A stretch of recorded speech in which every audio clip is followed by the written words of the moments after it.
populism or populist. It's one of those terms that often people use, I don't know, knowingly or unknowingly, in a very sort of slightly or very patronizing way, to talk about the ideas and wisdom or perceived lack of wisdom, and the misguided ideas and tendencies of the general population, people power, in other words, or particularly working class people. It's the way that often the elites, or those that sort of look down on certain other people, talk about the ideas and opinions and wisdom, or so-called lack of wisdom, of, shall we say, the working classes. I hate this term.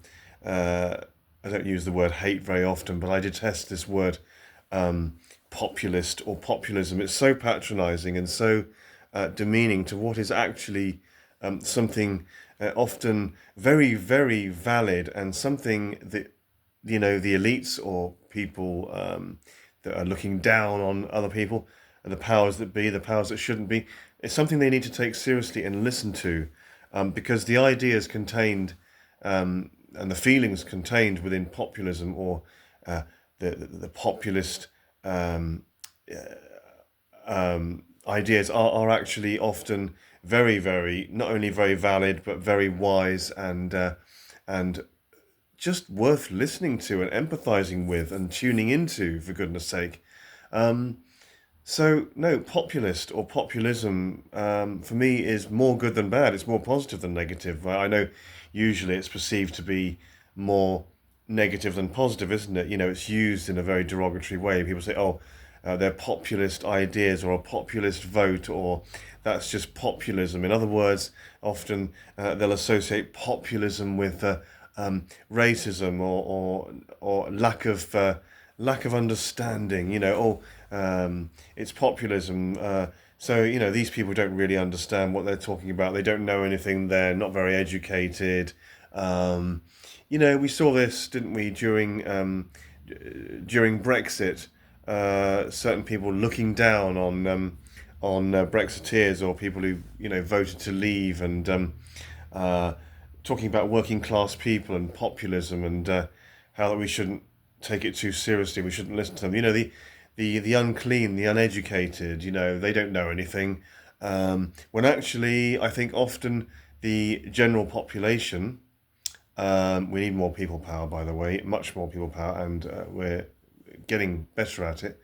Actually, the so-called working classes, or the ordinary people, lower middle class, upper working class, whatever you want to call it, the lower socio-economic groups, actually have often a lot more wisdom and a lot more understanding. Excuse me, that was a bit of a violent sneeze. Must have been because I was talking about populism and how much I detest this term. Often their ideas are actually the wisest, and they know better. The so-called working classes, the so-called uneducated people. So, yeah, the elites and the powers that be, or the powers that shouldn't be, not all of them, because some of them are good people, but certain ones need to take populism more seriously, and actually listen to the ideas contained within it, and what the working class people have to say.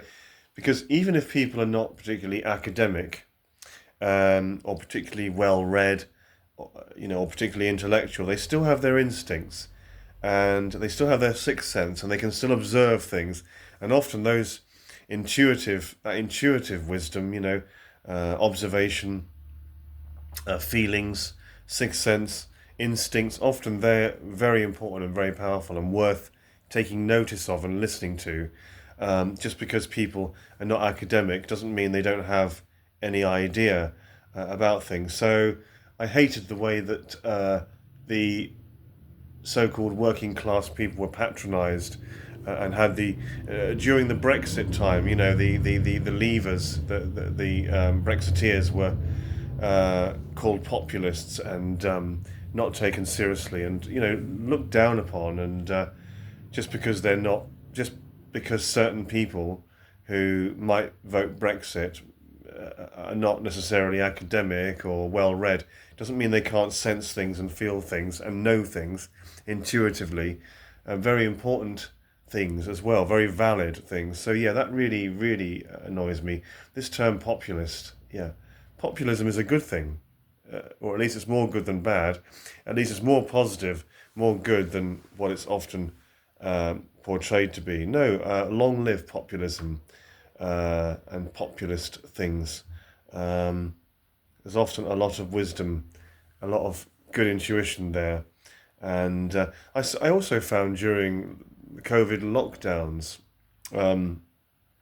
that, should we say, the manual workers, the tradesmen, tradespeople, should I say? I know they're mainly men, but the tradesmen and the so-called working classes, the manual workers, to me seemed to see what was going on more clearly than other socio-economic groups. And if anything, the manual workers and the tradesmen um, seem to be less bothered and less fearful and more able to see through everything than the so-called educated people and academic people, like I suppose you might say, like people like me. Uh, Actually, those people were wiser, I thought, and less fearful, less paranoid, less worried during COVID. Another thing I hate is when they say, "Oh, it's a protest vote, a protest party, a protest movement." Well, so what? That's a good thing. A protest vote is very important, very significant, worth listening to, worth tuning into. Um, a protest vote is important, means a lot. There's a lot you can read into it. So, so what if if a party is a protest party? That's very significant, means something. Um, it's not just a protest party, and if it's a protest party or a protest vote, then again, that's a good thing, not a bad thing. A lot of people will look down on that and denigrate it, diminish it, because it's a protest vote or a protest party. Well, no, that's significant. That's a good thing. We should be tuned into that. It's more good than it is bad, more positive than negative. So yeah, um, long live the protest vote and protest parties. Protest votes are a good thing, significant, and populism is a good thing, or at least more good than bad. Anyway, so long live populism as well. Yeah, I'm all for populism and all for protest votes and protest parties.